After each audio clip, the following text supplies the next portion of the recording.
แต่ก่อนเนี่ยเคยเอาเข้าวมาให้เป็นกระสอบเนี่ยพี่น้องเอามาแล้วบัดนี้เอามาให้บัดเพิ่นเอาบ่ไปหาเลยพี่น้องบ่มีไปหาจักคนเลยกินจนหมดแล้วยังไปหาอันนี้มันบ่แม่นไดมันต้องได้ไปหาตลอดถึงเฮาสิมีเฮาก็ต้องได้ไปหานี่คือกันเรื่องอันจะเฮ็ดอันนี้บ่ได้เฮ็ดอันนี้บ่ได้แบกบ่ได้จะลองเฮ็ดเบิ่งก่อนลองเบิ่งก่อนเด้อ เฮ็ดแล้วมันลืมเลยนะเฮ็ดไปเทื่อน้อยให้มันชินบ่แม่นว่าอันนี้ก็บ่ได้อันนี้ก็บ่ได้มันบ่ได้เลยใดแบบนั้นน่ะเจ้าจะสิกลายเป็นคนขี้คร้านอีกผัวสมุยผัวเป็นเปียเป็นรอยแล้วก็เบิ่งอยู่บ่บ่ได้เบิ่งเลยถ่ายก็ถ่ายหน้าเฮือนนั่นแหละปานว่าผู้ใดเป็นคนเบิ่งบัดนี้หมดคนละบ้านนี่ฝ่ายก็เบิ่งโจ้หมดคนละบ้านคนในบ้านในซอยหมดไอ้โจ้ใช่แล้วผัวติ่งในซอยเนาะลูกเจ้าก็ซอยอยู่บ่ลูกข่อยแตกแล้วมีแต่ผู้น้อย2คนน่ะผู้หญิงหั่นสบายดีท่านผู้ชมทุกท่านยินดีต้อนรับเข้าสู่ช่องกัปปี้ชาแนลมื้อนี้เฮาบ่ได้ไปหาน้องตุ้มพี่น้องเดินทางมาที่บ้านกลางพี่น้องจำได้บ่ครอบครัวบ้านกลางครอบครัวขอทานนั่นแหละตัวครั้งล่าสุดก่อนที่เฮาสิขึ้นไปหาน้องตุ้มเฮาได้มาเจาะน้ำบาดาลให้เพิ่นก็แล้วเว้าว่าคันได้น้ำบาดาลนี่สิเฮ็ดสวนผักเฮ็ดอีหยังหลายอย่างพี่น้องสิพัฒนาตัวเองนั่นแหละสิเฮ็ดหมดก็ตามที่ผู้ใหญ่ใจดีเพิ่นตั้งใจว่าจะเจาะน้ำให้ครอบครัวใดก็ได้ก็เลยมาลงให้ครอบครัวเพิ่นนี่พี่น้องแต่บ่ฮู้ว่าสิพัฒนาอีหยังบ่แต่ว่า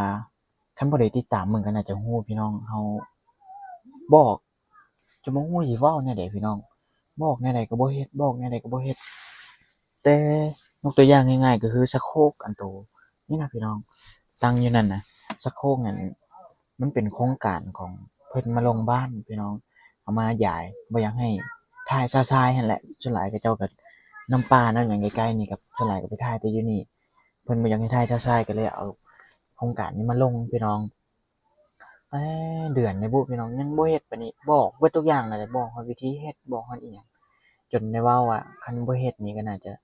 ให้เพิ่นเอากลับซะมีปูนแน่มีอีหยังในปูนมันก็สิแข็งเลยพี่น้องแล้วไว้แบบนั้นมันตากแดดตากฝนจักอีหยังหลายอย่างพี่น้องแล้วก็เรื่องสวนผักนี่แน่เฮามาเจาะให้แล้วก็ยังบ่ทันได้มาเจาะเบิ่งนะพี่น้องว่ามีอีหยังเปลี่ยนแปลงบ่มื้อนี้ก็เลยเดินทางเข้ามาก่อนสิบ่ได้มาบ้านกะนี่เลยหั่นบ่ได้มาครอบครัวเพิ่นนั่นติดภารกิจน้องตุ้มนั่นแหละพี่น้องตามที่พี่น้องเบิ่งคลิปนั่นแหละหลายมื้ออยู่ไปหาน้องตุ้มก็ฮอดอาทิตย์พุ่นแล้วตั้งแต่น้องเกิดลูกวันที่28มื้อนี้น่าจะวันที่3พี่น้องเมื่อถ่ายคลิปนี้ก่อนหน้านี้นั้นครอบครัวเพิ่นนั้นมีแต่ติพี่น้องติหั่นตินี่ตลอดเลยบ่มีอันนั้นบ่มีอันนี้อันที่ว่าก็เห็นหน้าเฮาก็แล้วก็เว้าแต่เรื่องเงินพี่น้องมีแต่อันนั้นมีแต่อันนี้ตลอดว่าแต่เรื่องเงินเฮาก็บ่ทราบสิว่าคือกันโอเคพี่น้องเดี๋ยวไปถามเบิ่งราวนํกันเดี๋ยวหาถ่ายคลิปเอาข้าวเอาหยังมาให้มาขออนุญาตติดตามนะเอาสบายดีท่านผู้ชมนะโอ้ยสบายดีไปใช้มื้อนี้น่ะอยู่อยู่จักมื้อล่ะแต่เจาะน้ำบาดาลตั้งแต่เจาะน้ำบ่ได้ไปเลยดอกไปยังบ่ไปมื้อฮะมื้อไปบ่เข้าใจมื้อน้องไปดอกสิกินหยังบัดนี้น่ะอยู่โดยคือบ่ไปหาซะมื้อน้องไปฮอดมื้ออีกแล้วก็มื้ออื่นอีกคือเก่าค่อยเบิ่งคักแล้วตั้งแต่มื้อเจาะน้ำเป็นอาทิตย์ล่ะอาทิตย์ปลายแหละเอาข้าวจะใช้มากินเดี๋ยวนี้น้องรับข้าวน้องรับข้าวยืมข้าว2 โลยืม2 โลคือบ่ไปหาจังก็อยู่ซื่อๆย่านเนาะจะย่านอีหยังก่อนจะว่ามื้อนั้นยันคนจับคนนั้นยันระเบีย่านก็จะจับคนฆ่ามนุษย์ผู้ใดเป็นคนเว้าให้เจ้าฟังว่ากันเจ้าเอาอย่างนั้นนางได้ยินเขาเว้าแล้วนางญาตินี่เขาว่าเลยจะย่านมันบ่แม่นความจริงดอกผู้ใดเป็นคนเว้านั้นเขาในบ้านเขาว่าให้เจ้าย่านซื่อๆติจะย่านก็จะจับขึ้นรถนะ ก็สิเอาใจอยู่บ่ มึนลงไปก็พอแล้ว อืมเจ้าน่าจะขึ้นแบบนี้ตั้งแต่โดนแล้วบ่มีข้าวกินนี่อุกได้ ไปหานี่จะซื้อมวยจะซื้อติบข้าว อยู่ซื้อมวยสิติบข้าวอีก 2แนว เป็นยังอันเก่า มันรู้บ่ ติบข้าวก็ลูกมวยก็ลูก คิดว่าเสียซั่นเนาะ อืม รู้ใช่ดนแล้ววะ อืม ฮอดบ่ปี ซื้อวังเกี่ยวข้าวนั่นโลดติบข้าว ใช่มันเกี่ยวข้าว มวยก็ซื้อวังเกี่ยวข้าวนี่ เดี๋ยวนี้น่ะเอื้อยจะไปไส ปลาคอยมันมีอยู่บ้านนาทมเก่า ไปขอบังมี่ โดย อีหยังคือไปขอบังมี่ขอมากินนี่ เขามีจากการกิน คือบ่ไปหาเอาซะ เขาอยู่บ้านนาทมมาแล้ว สิไปขอก็จะตลอดก็บ่ไหวได้ เจ้าเราเป็นคนไปขอข้าวกับพ่อเนาะทวนให้พี่น้องฟังหน่อยหนึงผู้ใดที่ยังบ่ทันได้เบิ่งคลิปบ่เคยเบิ่งคลิปเพิ่น มื่นลงไปปลาคอเขาแล้ว มื้อฮือไปบัดนี้น่ะ โดย บ่แม่นว่าได้เข้าตัวแบ่งค์แค่นี้ล่ะกินจนหมดแล้วจังไปบ่แม่นน่ะ บ่มื่นไปเธอมื่น มื้ออื่นแล้วนะบ่ต้องมื้อฮือนะมื้ออื่นโลด ขาเติม ฮะ ขาเติมมานี่ ขอตื่มเป็นจังได๋เฮ็ดแล้วบ่สวน นี่หาได้หลักมัน อันนี้บ่รักนะ เอาเห็ดบอลนี้ จักมื้อละเฮ็ดนี่ ตัดสั่งจะมือแล้ว ไผเป็นคนเฮ็ดให้กัน พี่ให้แบกหลัก พี่อ้าย อืม เดี๋ยวชี้อธิบายหน่อยหนึงเรื่องนึงที่ว่าเพิ่มเติมเนาะเรื่องการที่แบบเฮ็ดตัดหัวเนี่ยพี่เคยเจ้าเฮ็ดแม่นบ่เด้อคนที่เจ้านี่เด้อ น้องนี่ขุดหลัก มันมีเจ้ามีเอื้อยเจ้าแล้วมีพี่เคยที่แบบมีเฮือนมีแห้งอะนะก็บ่แม่นว่าสิให้พี่เคยเฮ็ดผู้เดียวเฮาซอยกันเข้าใจบ่คำว่าซอยกัน บางเทื่อเฮาก็บ่ได้เห็นในมุมของพี่เคยบ่แม่นว่าไปเข้าข้างพี่เคยเลาในมุมบางเทื่ออีหยังก็โตนอีหยังก็ขึ้นแต่เราผู้เดียวเราก็ใจหายเนาะ อืม เราก็ใจหายคือกัน แต่ว่าเฮ็ดอีหยังก็ซอยกันเข้าใจบ่ อีหยังก็ผู้เดียวบ่ไหวนะ เฮ็ดหยังผู้เดียวแม่นอยู่เราอาจจะแข็งแรงกว่าหมู่แต่ว่า เราแบกไม้5ลำบ่เจ้าก็แบก2ลำมีเอื้อยเจ้าแน่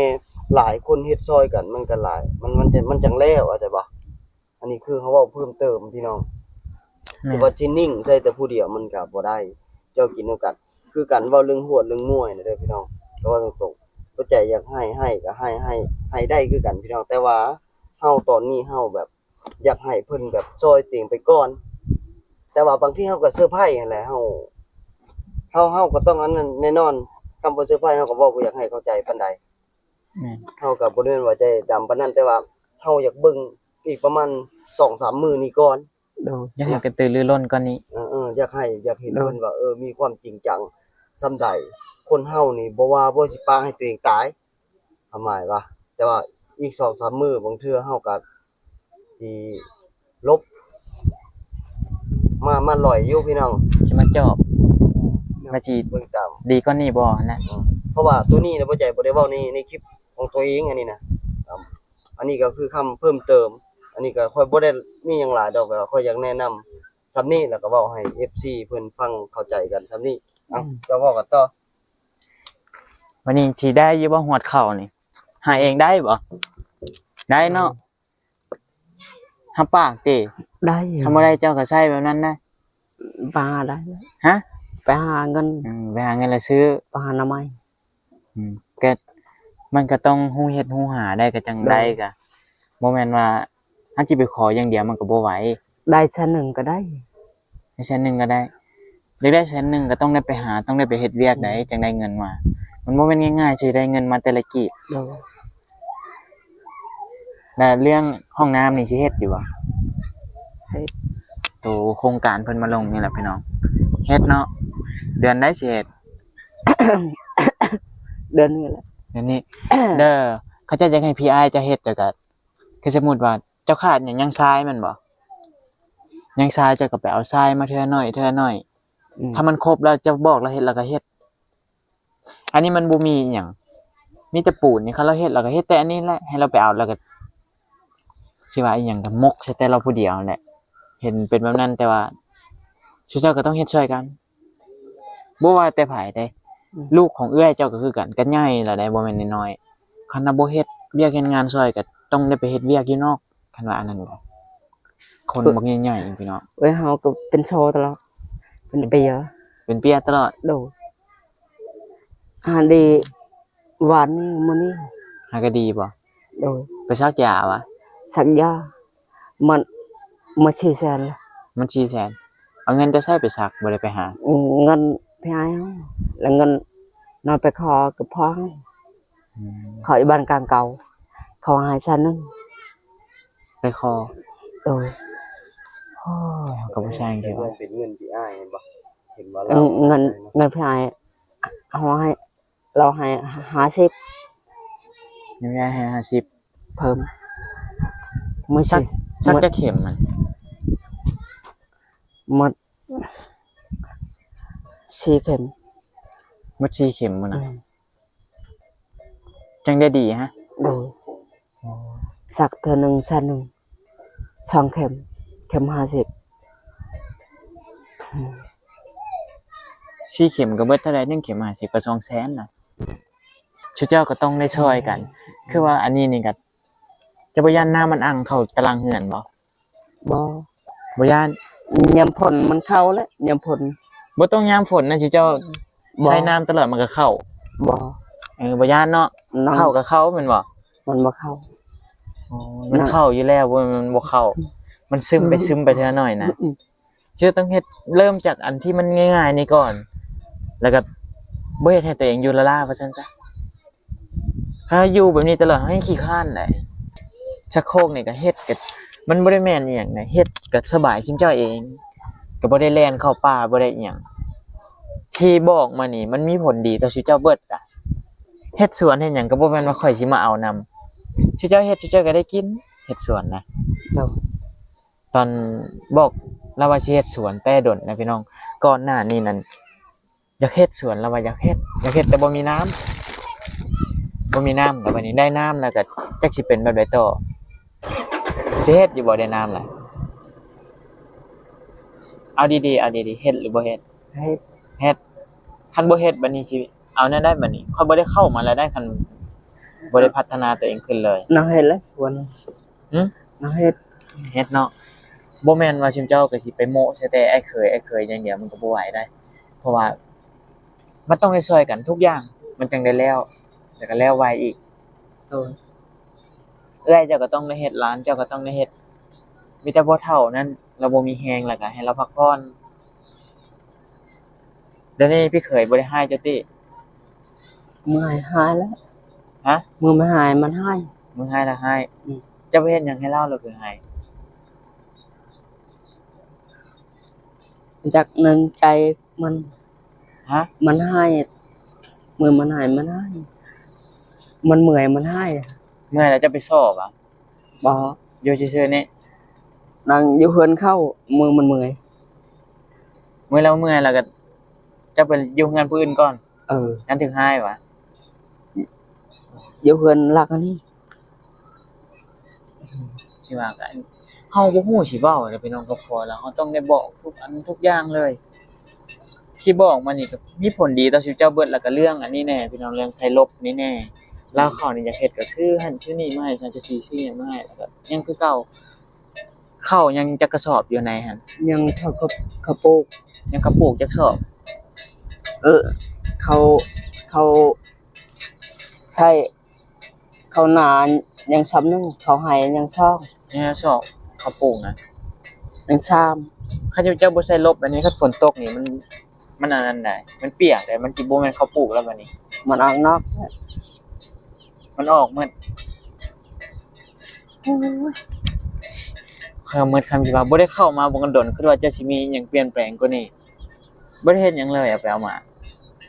แต่ว่าไปหาข้าวกินเองก็ยังบ่ได้ไปหาแหละ มือนำไปข้อ จะบ่ฟ้าเว้ามื้ออื่นน่ะ เริ่มเฮ็ดโลด โดย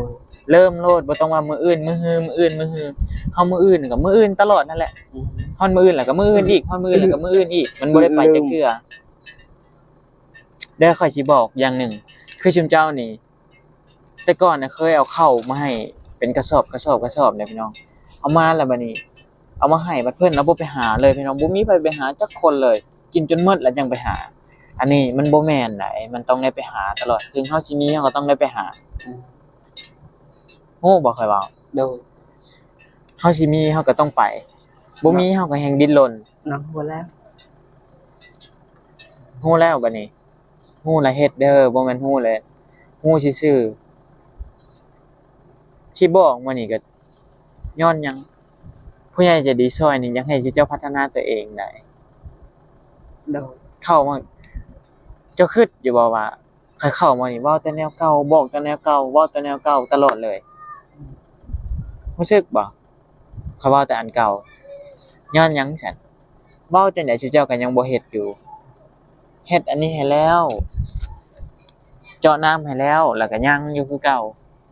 บัดนี้คันเฮามาเจาะอีกเทื่อนี้ก็เฮาน่าจะบ่ได้เข้าแล้วแหละพี่น้อง ที่ผู้ใหญ่ใจดีเพิ่นช่วยก็ย้อนอีตนและคันเพิ่นบ่ช่วยก็ย้อนโตเพิ่นเองนั่นแหละพี่น้องเพิ่นบ่อยากพัฒนาบ่อยากเฮ็ดอิหยังเลย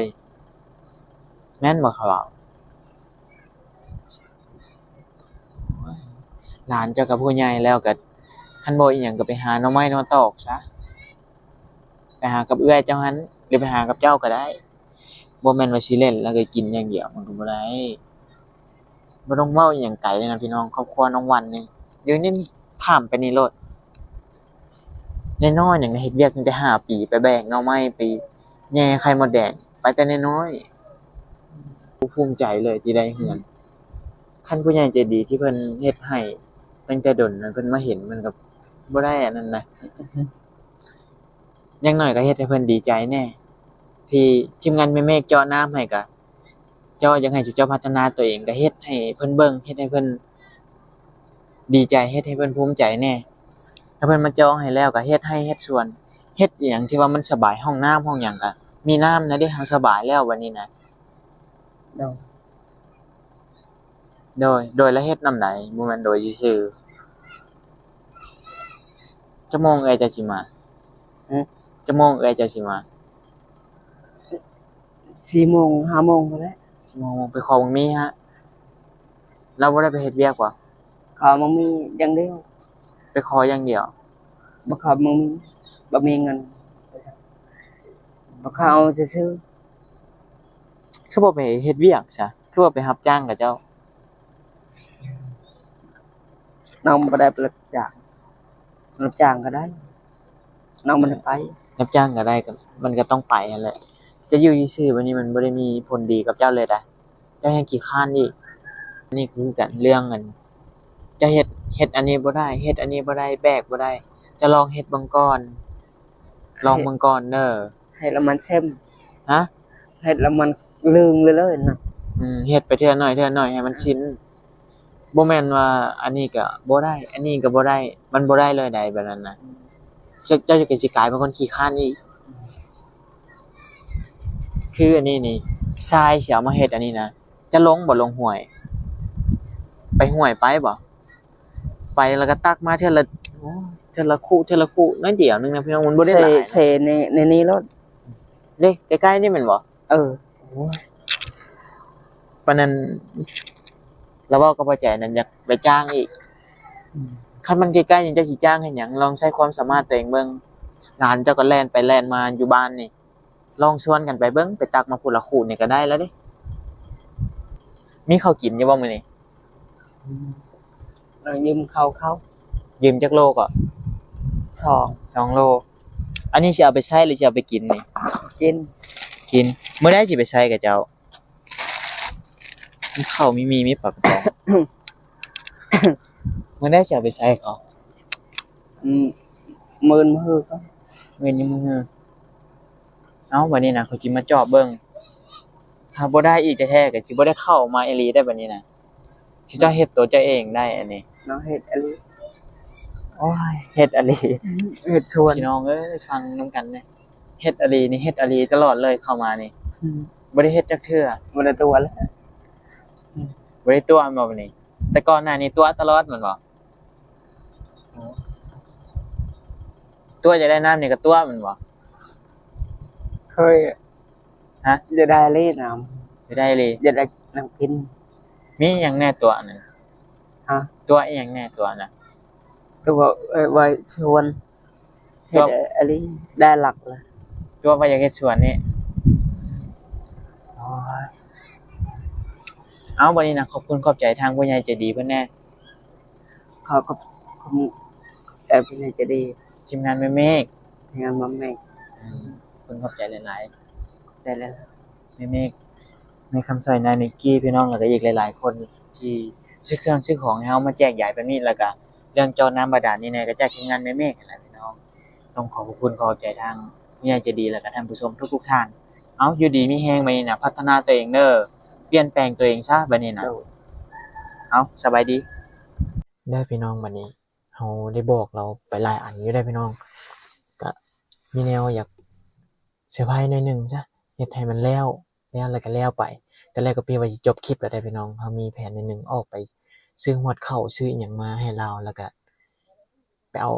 ขี้ดินทรายอยู่เฮือนเฮาพุ่นน่ะพี่น้องเราแล่นกลับมือเฮือนแล้วก็กลับมาอีกบ่ใจสิมาเฮ็ดห้องน้ำให้เราเฮ็ดให้มันแล้วก็แล้วอะนะพี่น้อง ก็เลยเอามาเฮ็ดเป็นคลิปเดียวรวมกัน หาคู่หาหยังเพราะว่าคันเราบ่เฮ็ดนี่มันสิปูนเราแป๊บเดียวมันก็แข็งเอาชื่อมันก็บ่แม่นถึกๆนะ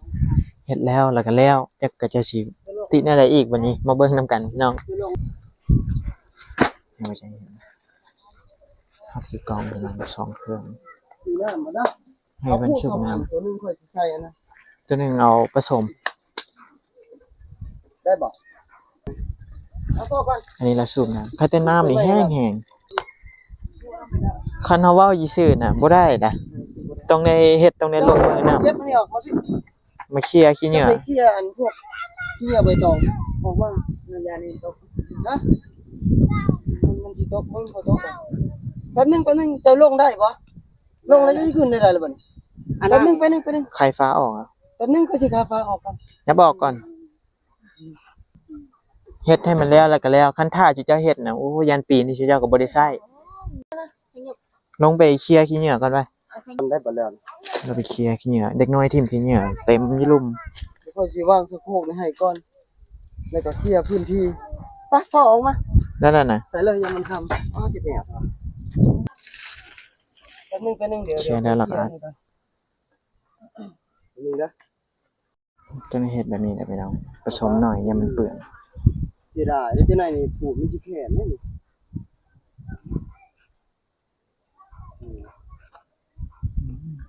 ปูดสิคือบ่ให้เราเฮ็ดบ่เลย โอ้ยพวกกินยามาจังว่าน้องเอ้ย เจ้าก็เฮ็ดช่วยกันแหละ เอาไม่เฮ็ด เท่าๆเฮ็ด2เทื่อ3เทื่อละ ไม่ เล่นค่ะแต่นี่คือกัน เช็ดกับผัวตัวเองก็ต้องได้จ้างพี่น้องใช้นํกัน แต่นำกันก็จ้างคือน้ำนี่ตาทางน้ำนี่ว่าไฟจะกินแล้วก็ลงตักเอ้ามันว่า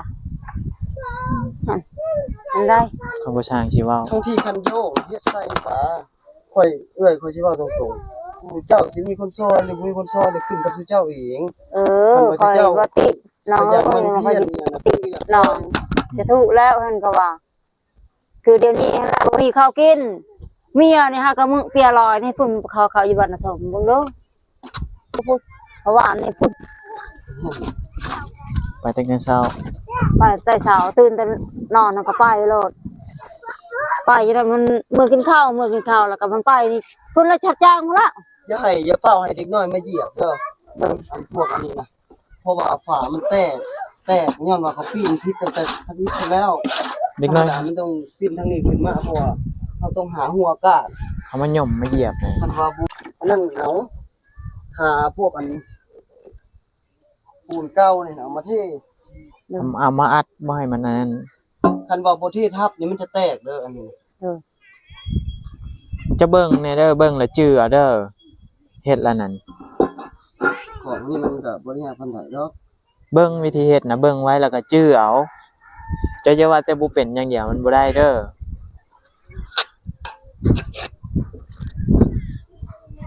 ที่ปูนทราย ไม่ใช่โปรปูนใส่แล้วจังเอาสะโครกลง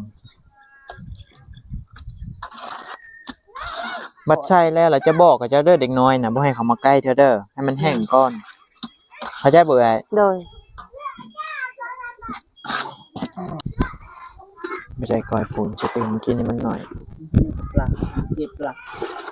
แตกมัน สองครั้ง แตกแต่เราไม่ได้ใช่เรื่องแต่ดุด กว่าบักเบิดแล้วก็เทจนทับอันนี้ติ่งอันนี้ เทเต็มนี่เลย เต็มอันนี้ เลย ทับขึ้นไปอีกประมาณ5เส้น เลย เพื่อบ่ให้มันแตก มันง่ายเดียว นี่แหละผมมันบ่มีบนกระบะสมบูรณ์นะ สมกันยาก กระบะเด้อ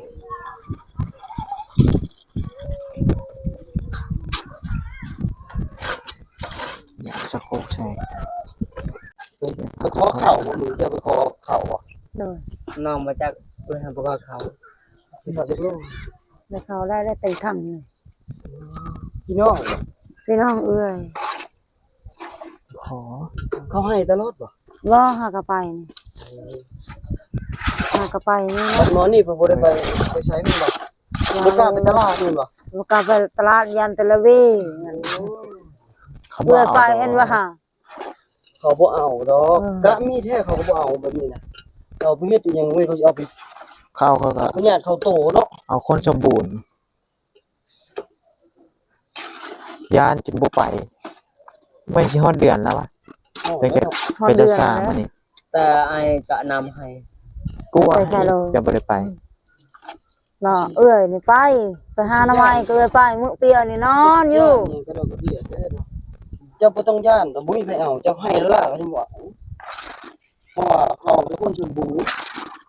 ส่วนเจ้าไปปาดเอาเครื่องในก็แน่เขาก็บ่เอาเอาแต่คนสมบูรณ์กันเอาแท้นะไม่ว่าเรื่องการฆ่าอวัยวะมันมีแท้แต่ว่ามันบ่มีโรคบาดหา โพนกว่าเอาเด็กหน่อยอยู่บ้านพะลองจับแหละ โอ้ยมันบ่ได้แม่ ข่าวปลอมจะหัวมา เขาเว้า พวกอันนั้นเขาไปหากิน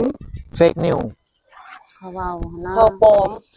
เขาอันนั้น เขาเว้า เขาไปหาอยู่คือข่อยในทุกเราข่อยไปนี่ขี่รถไป เออ คนปุ๊บแซวๆปุ๊บเสร็จอีหยังแล้ววันนี้ก็มาซ่ากันแล้วบัดนี้ในบ้านว่าเห็นระเบีที่แท้เสือแล้วคนขี่รถไกลไปไกลมา เออ พี่ว่าคนสร้างเรื่องนะถ้าผู้ใดเว่าต่อนะเขาจับหัวได้นะตำรวจจับ บ่ปากต่อปากก็แฮงไปแนวใหม่อีกตื่มตอนเสียอีกบางคนก็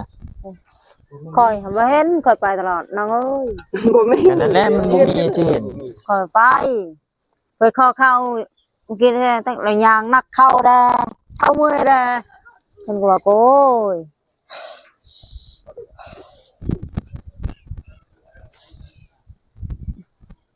นี่ก็มีแล้วว่าจับก็จับแม่ก็ไปล่ะ อืม เขาบ่จับดอกสิแล้วนี่หยังเนี่ย ไม่ยากยากบ่มีบ่อนสมปูนที่ซื่อ มันหาบ่มีวันสมบูรณ์ เขาเอาเปื้อนมาเลยไปลองกระโดด ทีบมันเข้าไปให้มันแข็งจ้างหน่อยแล้วจึงปาดออก ใช่ไหมนั่น เอาแขนก่อนเมื่อจิบดันเขา เบิดบ่มาจะอยู่คู่นะ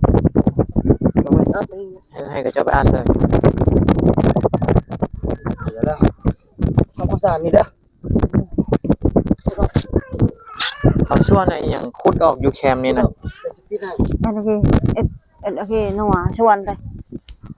เอาเป็นเป็ดแล้วก็นำอ้อมร่องเป็นที่ไหน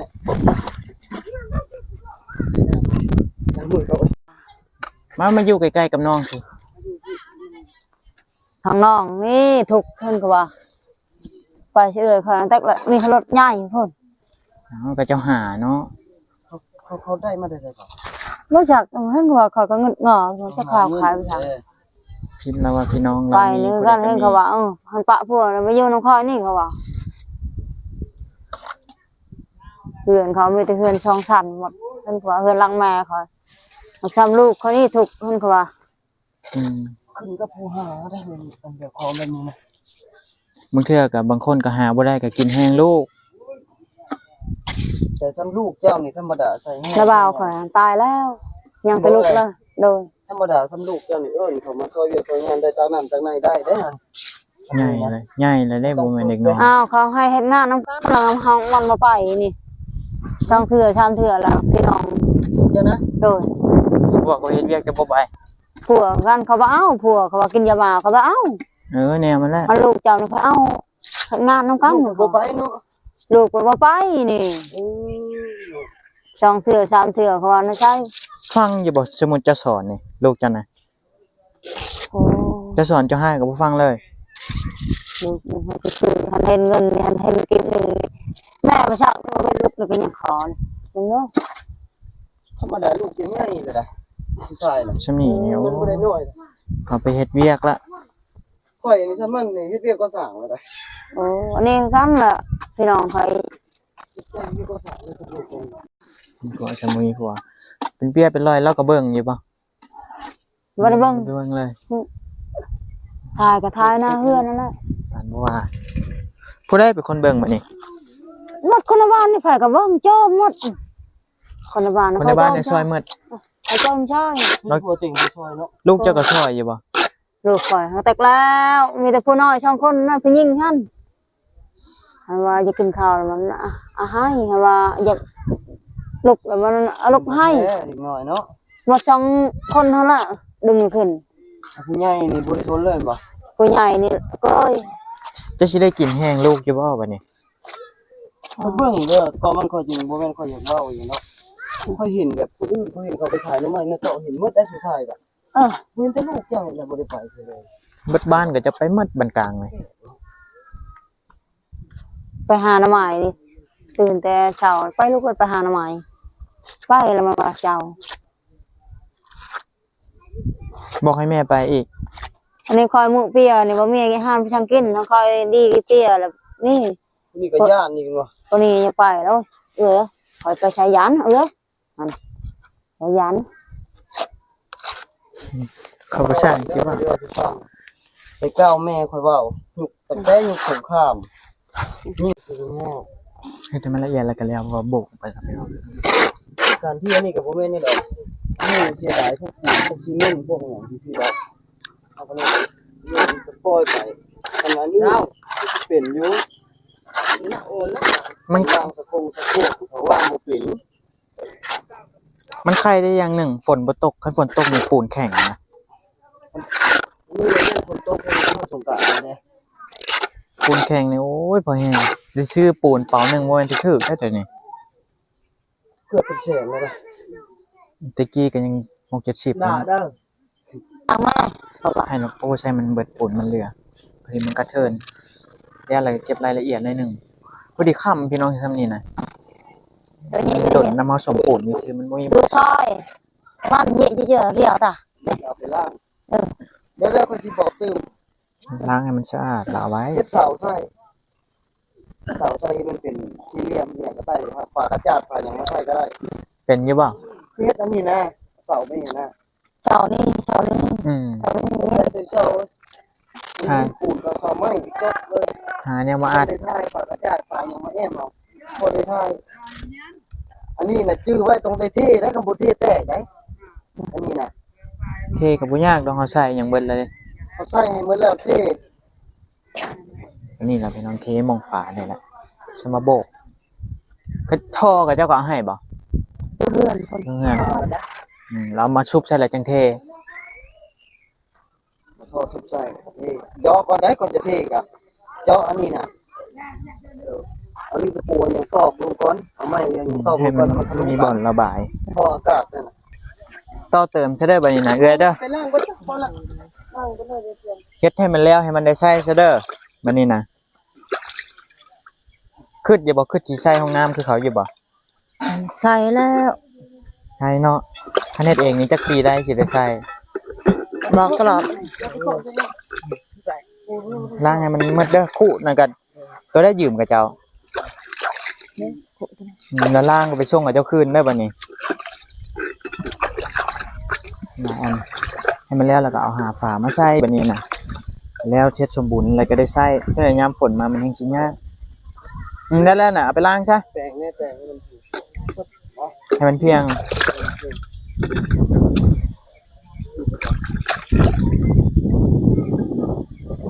นี่นะมันจะเบิ่งข่อยเฮ็ดนี่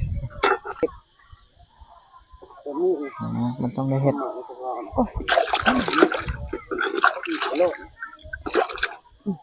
จื้อไว้เด้อบัดนี้นะ ปูนมันเหลืออันนี้ปูนมันเหลือแล้ว บัดนี้เอื้อยเอาไว้ดีๆเด้อปูนนะอย่าให้เด็กน้อยเล่นให้มันถึกน้ำเด้อเข่งหน่อยหนึงเด้ออันนี่นะอย่าให้เด็กน้อยก็จะมาเหยียบเด้อบอกเขาโลดเขามาย่มน่ะมันแตกได้ อันนี้เราช่วยกันอันนี้เนี่ยเวลาที่เจ้าสิเฮ็ดเสาให้เด็กเจ้าสิเอาแค่บัตรหรือจะเอาหยังมาแอมกันแล้วแต่เนี่ย มันจะวาง นี่แล้วพอแล้วที่ต้องมาท่าอะไรตักน้ำเข้ามา นี่วางเสา4เสาอยู่ซื่อนี่เสร็จทำความสะอาดแบบนี้นะเจ้าหน่อยปูนมันแข็งแล้วมันติดผู้ใดหนึ่งเข้าเอ้ย มีใครเล่นเพราะน้องเฮ็ดอันนี้ ฮะ ทำบ่ได้สิ ป้าคำจังหนึ่งเข้าคือว่าค่อยเอาไปให้แล้วมาแล้ววะเมื่อกี้หาเอาเข้ามาเข้ามาหาเราวังแล้วนี่ฮันสิกินตอนไหนบัดนี้น่ะ ทำแล้วน้อง โอ้ยลูกเจ้าเด้คือบ่บอกลูกเจ้าข้างมหนึ่งท้าเพิ่นสิได้กินแบบนี้ ส่วนเองนี่ มันจะ บอกเราล้างส่วนตัวเองจังไหนเราไปล้างไว้จังไหนปูนมันแข็งให้แต่มันได้ใส่เด้อบัดนี้น่ะแล้วล่ะหาแนวมาใส่ถ้ามีแพร่บัตรก็เอาแพร่บัตรมาใส่แล้วก็วางเสา โดยว างเสาใส่ก่อน อันนี้น่ะระวังเด็กน้อยระวังเขามาเหยียบ อัน ปูน นี้ มันยังบ่ทันแข็งจังไหนมัน ฉะนั้น ออก น้องเอาน้ำปอกเอาไว้ยันงัวเหยียบ เฮ็ดได้ก็ได้ตามที่เจ้าอันนั้นบ่ให้มันแตกบ่ให้มันออกแล้วก็แล้วเฮ็ดให้มันแล้วแล้วก็แล้วก็เจ้าจังได้ใช้นั่นแหละพี่น้องต้องได้มัดมือเฮ็ดทุกอย่างเอาบัดนี้อยู่ดีมีแฮง โดย เฮ็ดให้มันได้ใช้จังในยามฝนแล้วมันแฮงสิยากบ่ได้ไปถ่ายอยู่ป่าแล้วปูนมันก็สิแข็งพี่น้องสิได้เครื่องเอาเดี๋ยวมื้อหน้าสิมาเจาะเบิ่งเด้อวันนี้น่ะสิได้ใช้บ่เอาไปก่อนบ๊ายบายโอเคพี่น้องอันนี้แล้วก็แล้วไปผู้ที่ค้ำเราต้องได้ใช้แฟตพี่น้องถ้าบ่ใช้แฟตนี่ป้าบ่เห็นหยังเลย โอเคพี่น้องขอให้ทุกท่านอยู่ดีมีแรงสุขภาพแข็งแรงผิดพลาดประการใดก็ผิดว่าต้องขอโทษขออภัยไว้ณที่นี้ตอนต้นคลิปนั้นเฮาได้บอกได้อิหยังไปหลายอันอยู่พี่น้องเนี่ยเรื่องเจ้าน้ำก็ยังให้ชวนเปลี่ยนแปลงตัวเองกันแหละคันว่าเฮ็ดสักโคกแล้วก็เจ้าน้ำก็ให้มันได้ใช้นะพี่น้องห้องน้ำก็จะมาให้หลายเดือนแล้วเด้3-4 เดือนแล้วพี่น้องโดนเติบละโอเคพี่น้องเดี๋ยวถ้าติดตามคลิปต่อไปสำหรับคลิปนี้ก็พี่สิขอตัวไปก่อนพี่น้องสบายดี